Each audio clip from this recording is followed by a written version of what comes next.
Oh man. I'd rather have a Cayenne Turbo. If I was going to have something that was Porsche and usable, I think the Cayenne Turbo is pretty cool. I guess. All right. Welcome to the Practical Pistol Show. Good My name morning. is Ben Steger. I'm here to answer your shooting questions. And joining me today is producer Candice. Hi. Sorry. It's Candice with a C. If you get her on Twitter, it's producer Kermit with a K. So this is something to keep in mind. Tim Herron is also back, Grandmaster of the Flyover States, or whatever. Yep. What's up, guys?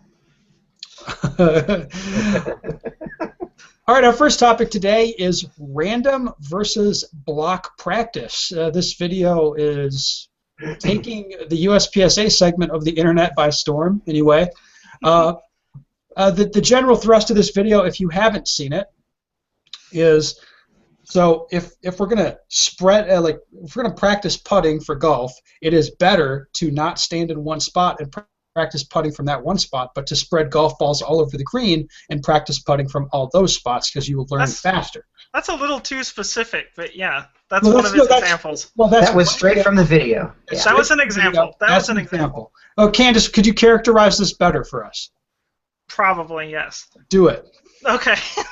Well, the idea is that there's block practice, which is mostly what we're used to, and that's repeating the same exact skill over and over and over. Like bill drills, you do 20 bill drills. That's a block of bill drills. And random would be like, okay, I'm going to start a bill drill from surrender, or I'm going to do it one-handed, and then I'm going to do it left-handed, or something else. I'm going to change it up every single time to do it a little bit different. So it's pretty much what people could infer from the example I gave. Yep. I concur with that. Okay. Well done. Thumbs up, Candice. Great. All right, but if you want to watch the video for yourself and characterize it even better than either of us, Candice will put a link in the show notes. Yep. So the question for us is, what does this mean for USPSA shooters? What do we take out of this sort of thinking? Tim, what do you think? Like, what you watched that video, what did you think about it? I think everything that they're saying, it makes good sense.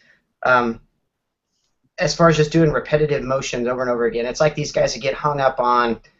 It stands right out in my mind right now is like 4 aces drill. So many guys get hung up on, dude, I'm gonna clobber a 2-2-4 aces, and they run and then they post videos on Facebook. Run. Yeah. After they run it a bunch. Yeah. But that's not the. But you know what? In my defense, that was really. I'm not attacking. That was weird. I'm not attacking you, Tim. I'm just saying. I know. But there are a lot of guys that do that. But there are a lot of guys that ends up being like their be-all, end-all practice for like 200, 300, 400 rounds in a session is I'm gonna murder El Pres drills and 4 ace drills, and that's all I'm gonna do. And I know I look at it. Okay, you're gonna do say 2 or 3 4 aces from 7 yards. And then I might reel out the target to 4 aces at 15 yards, you know what I mean, or something like that. Or 4 aces and do it strong hand only. Or a bill drill and do it strong hand and then weak hand, and do it from different distances. Or you know what I mean? It's constantly changing things up. You know, if I do 2 or 3 reps of the same thing, that's all I'm going to do. All right. So I like what you're saying, and in large measure, that's kind of what my practice has evolved into. Mm-hmm. Like if I'm working out of, well, I always work out of skills and drills, but I do like a lot of scenario practice, which I'm never going to build the same scenario exactly the same twice. God damn it, Candice, you fucking cat. Anyway, I'm never going to build the same scenario twice. Like by definition, it's not going to happen. And I don't like to shoot them the same way repeatedly. But I think a really good question to ask is, what is this sort of this holy shit. Candice, we're just going to have to mute you. Go fix the cat. Hold on. All right, I think even a better question for us to ask is, what does this video mean for like a C-class USPSA shooter? Right? So, I mean, if you're a GM, you're probably really good at a lot of the core skills, and you probably, like, if I look at a Tim Herron, I'm probably not thinking, well, Tim, you really need to work on your draw. Like, I'm probably not going to think that you need to stand there and work on those sort of skills. It's probably going to be more like working on more complicated scenarios, or like stringing your skills together, or mentally managing yourself, that sort of thing. Right.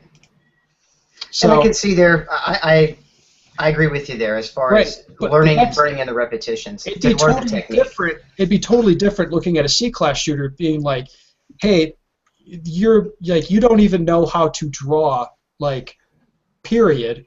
So maybe you should stand there and actually work on that for extended repetitions and periods of time, doing the same thing. Right. But okay, the caveat to that though is that you end up with a lot of guys who are like, God, dry fire or live fire, and just progressing on that one drill or working on that one drill the whole time. Then it becomes almost overwhelmingly boring for them. So that's when I don't know. I'll suggest things like, okay, try moving draws, try surrender draws, try turning draws, something like that. You can integrate that same skill or technique, but into something that is, it works itself into something a little more unblocked. You know what I mean? Yeah, absolutely. So this is, I think I like it. I think it's smart to, it's all about managing your training resources, your time, and all that shit the most effectively the way that you can. And I think there's a lot of people who need to do a little bit more, like, more diverse training, more random, especially since that's what the sport is. You don't usually see the same stage twice. Right. Right. Sometimes you see classifiers twice or whatever, but usually you're not going to see the same thing twice. So it makes sense that your practice would, prepare you for that. Mm-hmm. I like it. So good. Candice, you have anything to say about this? Yeah, without a cat scrolling in the background? Right. Well, I would say she just went and killed it. I muted it. You couldn't hear the gunshot, but boom, popped a cat. Say that. I would never kill that cat that way. No, you'd go pay the vet $40 to do it. Yeah. Anyway, yeah. So, the whole question we're looking at is, are you going to retain what you learn, right? And that's, the literature says you'll do it better if you do random practice versus block practice. So I would think new people need to do more random practice and less block practice, and people like Tim or Ben should do a lot more block in a lot of ways to highly hone a specific skill that may be very important. Okay. Because that would be like a basketball player doing a lot of free throws to get really, really, really good at free throws, and they will be phenomenally good at a free throw because it's the same thing every time. You could say the same thing. That's the concept with Steel Challenge, is you're kind of overtraining something really specific. And well, no, what I think what the literature would say is, like, it would be kind of, wouldn't it be the ideal situation that you'd set up every single Steel Challenge stage on the same range, and you just walk from one to the other? Well, not exactly, because it's exactly the same task every time. If it was the same task every time, you'd be better off. It's not exactly the same task every time. I thought Steel Challenge was always pretty much the same. Well, the stages are the same, but exactly. you might shoot different strategies on the same stage. Right. Oh, okay. It's a more dynamic sport than you're going to do the same fucking thing every time. Okay. Yeah. But, that's kind of like the bullseye people. But in USPSA, yeah, I don't know. I got a lot more benefit doing random practice than block practice after when I switched to it. Well, right now you need to do, that's why you get some lots benefit. Of everything. Well, no, I think new people get a lot out of going to their first match and shooting it. It's a lot of different shit. Oh yeah, and right? I don't think that. I think in general too, you'll develop much better skills after you kind of know what you're supposed to do. Well, and it's so hard to tell somebody that hasn't ever shot the sport at all. Yeah, the first thing you need to do is go to a match. You almost overwhelm them by just letting them get their feet wet and learn what the hell the sport's all about, and then say, okay, all those things you saw, you need to work on this, this, this, and this, and then let's focus on those things first. Right. Yeah. But yeah, that's probably the way I would do it. But I still think the random is probably, if I had to pick one, yeah, random seems more effective at actually learning. The video does say that we like block practice because we get better as we do it. Well, and that's the thing about block practice. It's for people. That one coach kind of said something in the video about like it kind of feeds the practicer or the student's ego a little bit because they do so many repetitions of it that they can't help it. And that's the kind of like the 4 aces thing, right? Exactly. It's like, ooh, I got the one baller run. Awesome. Well, the other thing is that, I mean, sometimes logistically it might be challenging to dramatically change what you're doing, right? To do a bunch of totally random things. I agree. Yeah, that's hard to do for us because of the limitations of building building stage setups. Well, and sometimes, and this kind of goes back to like the par times in your books, or dry fire books and live fire books too, is that you sometimes. Well, you do. A lot of times people that don't have the whole guidance need a measurable goal. So I think sometimes I see where block practice does have specific advantages for somebody that doesn't know what the hell they're doing. I mean, if somebody thinks like, man, I draw really fast, and they draw out a 2.5 second draw, and because they've never experienced a sub 1.5 draw, let alone a sub second draw, or a second reload or things like that. So I think block practice definitely, as a skill builder, is still needed. And I think telling somebody, especially new, to go directly to random practice only, I think they're going to get a lot lost in the mix of, okay, what the hell do I do now that I'm here? You know what I mean? That wouldn't be efficient for them because there's so many different potential practice drills that person has to learn what to do that they can't efficiently switch between, because they have to read 2 pages of material to understand what the fuck is they're supposed to be doing. Right. The other thing, I think probably the more important point to make about all this is we're sitting here having discussion about the most efficient way to practice, which is a great discussion for us to have, but I think most people need to get it kicked in the nuts. Yes. Practice. Yeah. Any practice is better than nothing. I bet you more motherfuckers. Indeed. More motherfuckers spent the 15 minutes to watch that video than they did dry firing that day. Oh, hands down. So. Yeah. Or how many people that approach you on a private message or something on Facebook, and they'll spend 15 minutes doling out everything they want to talk about, yet I'll bet they didn't spend 15 minutes picking up their pistol and even handling it. You know what I mean? You must get a lot more people approaching you on Instant Messenger than I do. Hey, I'm a pretty. You're just not there. You're pretty. Yeah. You're nice. And Candice wants to have sex to you, apparently. Whoa. Wait, what? I'm just kidding, Candice. Yeah. I mean, no, Mrs. Herron might disagree. Indeed she would. So she might disagree with you actually doing it. She probably wouldn't disagree that you'd want to. Okay, so Because she can understand that. She can empathize with that. Oh, Tim Myers is getting uncomfortable. Sorry, Tim. This is a bad. This is not a productive area. All right. Let's go on to some questions. All right. So the first question today is: I recently switched from a Glock 19 to a CZ Custom Shop SPO1 Shadow. Wait, hold on. Stand by. Tim, DAA belt. Did we get the new one? Important message just in. Oh, okay, yes. The Pro Shop is now carrying the Pro version of the Double Alpha belt. It is Pro. I don't know what makes it Pro exactly.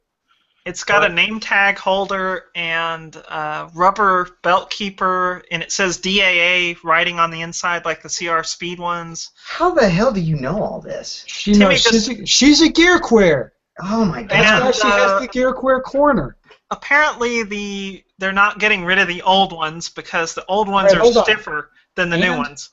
Okay, what? The old ones. So the new one fits the CR Speed shit better. Tim Myers says because it's thinner. It's thinner. Okay, so and less stiff. So if you want your Double Alpha belt to be less rigid, more expensive, and have a name tag holder for when you lose it, you need to have this belt. The stitching's a little fancier too. All right, going by the pictures. All right, if you're interested, go over to the Pro Shop. It's $5 more, and you should buy it. Which is well spent if you run CR Speed shit and you lose stuff a lot. I don't know. Whatever. Make your own decision. Sorry, Candice. Wouldn't the name tag get in the way of I don't fucking know. I don't know. Anyway. Let's go back to the question. All right. So anyway, a dude switched out his crappy Glock and got a baller shadow. It was like climbing out of a Hyundai into a Corvette. Oh my God. Are there any dry fire, live fire drills you can recommend for speeding up the switch from one gun to another? Particularly drills for mastering the double action, single action trigger, or is this just something that comes naturally when doing other drills and mostly just a waste of ammo to focus on specifically? And then he asked if you should do pistoltraining.com's dot torture drill. No, God damn it. No, don't do that shit. That's not going to help with the issue. So the big thing is learning how to grip the new gun properly and then being able to build that grip up quickly. And then another thing that's commonly referred to as indexing is having the ability to look at any spot and draw the gun and point it at that spot. So all of the stuff that you need to work on is really closely integrated with your draw. So you should practice drawing a lot. Since you've got a double action, single action trigger that you're concerned about, I would say probably if I had to pick one drill, I would pick 2 at 25. So that means you're going to draw and shoot 2 rounds at 25 yards with the goal of getting 2 A's. This is going to force you to master gripping the gun quickly and properly, running the double action trigger back, and then transitioning to single action and shooting that second shot. So that's what I would do. I would not fucking do dot torture. The reason I wouldn't do that, well, I'm serious. The reason I wouldn't do that is Sounds like a straw man. I'm sorry. We're setting up this drill just to knock it right down. Bam. No. Okay. I understand the appeal. It's like because and there's a whole double action, single action thing. It has that, but it also has the whole point of it is there's no time limit and it's shooting accurately. And fuck that. You don't need to do that. I mean, if you're really good, you could pick up any gun and shoot the dot torture. You just have to grip the gun sort of okay and run the trigger straight. Surprise break, yeah. Yeah, that's it.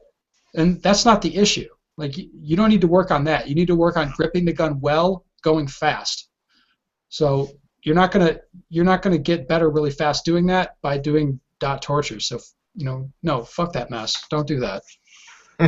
Okay, well, 2 at 25. Very Tim good. Herron, what do you think? I have to agree. Boom! I knocked that shit out of the park. What? Yeah, I can't. I don't really have a whole lot to add to that. I think they should also do the Blake drill kind of thing. That helped me a lot just to get over the whole, trying to slow down the double action pulls. You got to be able to do it fast too. I mean, crazy fast, as fast as you'd split anything. When their targets are close, you just blast right through it. I don't think you should set it up just to be because if you just do it at the 25, you're gonna think that, oh, this is really hard. I got to concentrate. Sometimes you just got to pull the trigger. Well, I'm not saying just do it at 25. I said if I had to pick one, that's the one I'd pick. Of course, there's a lot of other productive shit you could do. Okay, fair enough. Okay. So when you do the double action pull, yes. I mean, it's just a longer. I mean, in my mind, I just envision it as just a slightly more careful single action. Sometimes, I don't know. Maybe I don't even think about it. Just blow right through it. Okay, I'm with you. It's just takes longer, just slightly longer for that first shot. You just I don't even really care about the trigger mode. It's you need to watch the sight. I watch the sights and I press the trigger as carefully as I have to press it. Yeah. If it's 25 yards, I'm pretty careful. Pretty careful. Yeah. If it's 7 yards, I don't really give a shit. I just run through that thing. Right. That's how I do it. Have you ever had a double action gun, double single, Tim? Yeah, I had a CZSP01 for a little while. Oh. And okay. And then he took that thing and he threw it in a dumpster and he's like, fuck that. I'm shooting a SIG. SIG 1911 and then a SIG plastic gun. Boom! Yeah. Boom! All right. Wow. Okay, so the next question is, do you get elbow pain after dry firing a lot? If so, what to do? Yes, and I dry fire a little bit less. Done. Easy. I don't stop dry firing. That's the key for me. So it's not like if I'm developing some pain or soreness in any particular place on my body, let's say I rip up my hands or something, I might like take a day off and then dry fire like less the next day after that, and like, but I'll continue doing it. That's the kind of stuff that I do. I don't just like quit doing it. But, yeah, developing the elbow pain though makes me think that maybe they're just repping out the exact same thing over and over, and I mean almost like it's an injury due to redundancy. I don't know. I would look at it as like, well, if I'm just drawing constantly to the point that my elbow hurts, maybe I'm just not going to draw the next couple of dry fire sessions. Maybe I'll work on transitions or reloads or, you know, work around it, not continue to do the same thing that keeps putting me in pain. Yeah, this is kind of like what we just talked about. If it hurts, stop doing it. Right. Exactly. Do something else or don't do it so much. It's like when I practiced that's like the most... for 6 hours. When I did it for like 6 hours, it hurt pretty bad, and I was like, maybe I shouldn't practice for 6 hours straight again. And it's like, yeah, okay. 6 hours is a little ridiculous. It was ridiculous, yeah. But you know, now it takes a lot less time to get the same amount of soreness. But not in the same places. Like my hands, like when you build your grip up too much, right? It's like, I don't know, you hurt yourself if you grip too much. But I never had elbow pain. I don't know who has that. I know of a couple of guys who have elbow pain. Yeah, elbow pain? I'm sure there's a lot of people that could tell you that some part of them hurts when they dry fire a lot. Yeah. Yeah. So... God, you know we should close this chat thing. This is so distracting. I'm glad no one can see this. All right, well that's okay. Right. This show's pretty. Sorry. This show's pretty well fucked anyway. So. Yeah, this show's awesome. All right, Tim. Anything else to say about hurting yourself when you're doing dry fire? I don't know. I think what's said is said. Like I said, if you're hurting yourself in dry fire, work around it. Work on Stop doing the else. thing that's hurting you so much. Exactly. But don't quit dry firing. Precisely. But don't stop it completely. Hurt yourself a little bit. Yeah, hurt yourself a little bit, and well, that's actually what's going to help you recover. You know, on some level, it's like you don't just like quit using those muscles. You just use them a lot less, and that I think that helps. You know, like. Okay, I think Candice just left us. That's okay though. We were wrapping that shit up. So, if you'd like to say, oh, she's back. Hi. Whatever. All right. So if you want to reach Candice, wow. It's this is so awesome. On Twitter, Tim Herron. You can find his ass on Facebook. Yep. Under Tim Herron. Yeah, Tim Myers says this is the best show ever. Oh, shit. Oh, my God. You can find me at benstegerproshop.com. If you want to get on those belts that Tim is now pimping, head over to benstegerproshop.com, and you will you can take a look at those belts. And if you want to talk to me about anything Pro Shop related, Tim says this show was a shit show. All right, that probably was. The best ever. The best ever. If you want to hit up Tim on the Pro Shop, email the Pro Shop, and if you're asking for me, you're talking to him. So that's how you're going to get that done. All right? Good. Great show, everybody.